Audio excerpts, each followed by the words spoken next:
교과서 147페이지에 직선 y는 x에 대하여 대칭이동한 점의 좌표 혹은 도형의 방정식이 어떻게 구해지는지에 대해서 알아보도록 하겠습니다.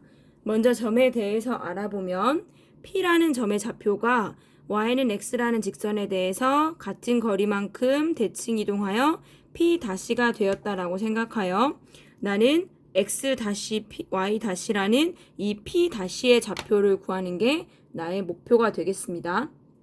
자, 그러면 첫 번째, 우리는 대칭의 성질에 의해서 요 가운데 y는 x라는 기준선을 중심으로 P에서 이 직선까지 이르는 거리, 이 점의 좌표를 내가 m이라고 놓고 또 P-에서 요 직선까지 이르는 거리, m까지의 거리가 같다라는 성질을 식으로 써보면 두 개의 길이를 같다라고 했기 때문에 m의 좌표는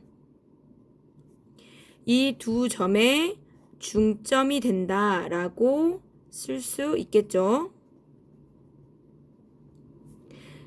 그런데 이 m이라는 이 좌표는 m은 y는 x라는 직선 위에 있으므로 직선 위에 점이 있다라는 것은 대입해도 성립한다는 것이기 때문에 이 y 좌표에 이 값이 들어간 것이 x 좌표에 이 값 들어간 거, x 값과 y 값이 같다라는 식을 얻을 수 있겠고, 분모 이 동일하기 때문에 삭제하고, x는 x끼리 있는데 x와 y, 그러니까 다시가 없는 것들끼리 한번 다시 써주면 x 빼기 y는 얘가 여기로 넘어간 거죠. y 다시에서 얘가 이렇게 넘어와서 x 다시를 뺀 것과 같다라는 식을 먼저 하나 구했습니다. 그런 다음에 세 번째, 또 어떤 걸 이용하냐면 이 대칭이라는 성질에 의해서 P와 P-라는 직선을 연결한 이 선부는 요 대칭 기준이 되는 y는 x라는 직선과 수직으로 만난다라는 거 알고 있죠, 우리가? 수직이므로 직선과 직선이 수직이라고 하는 것은 기울기의 곱이 마이너스 1이어야 되죠.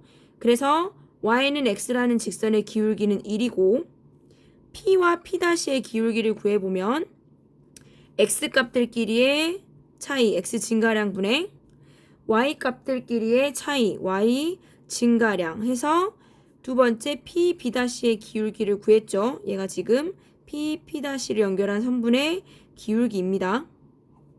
곱한 게 수직이니까 마이너스 1이다 라고 해서 요 식을 다시 한번 정리해주면 x-x에 마이너스를 곱한 것은 y-y와 같고 x-끼리 y-끼리 모아서 다시 써주면 얘가 이렇게 넘어갑니다. x- 플러스 y-는 마이너스 있었으니까 앞으로 넘어갔겠죠. 플러스 x가 있고 마이너스 y가 넘어왔으니까 x 플러스 y와 같다라는 식이 또 하나 안 보였었네요. 구해집니다. 그럼 이 두 개의 연결된 밑줄 친 요 두 개의 식을 연립을 해보면 요 것끼리 더하고 요 것끼리 더했다라고 생각해 봅시다. 그러면 이 x는 x-x 사라지고 이 y-와 같다.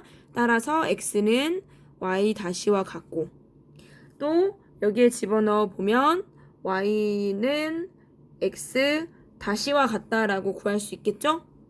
근데 내가 이 고림상에서 x-와 y-의 좌표를 구하는 게 목표였기 때문에 따라서 결론적으로 내가 구하고자 하는 대칭이동하고 난 다음에 점의 좌표 px-y-는 x-는 y랑 같기 때문에 y라는 값이고 y-는 x이므로 x라고 해서 원래 있던 점의 좌표와 x좌표, y좌표가 두 개 자리를 바꾸기만 하면 y는 x에 대해서 대칭이동한 점의 좌표가 구해지겠죠.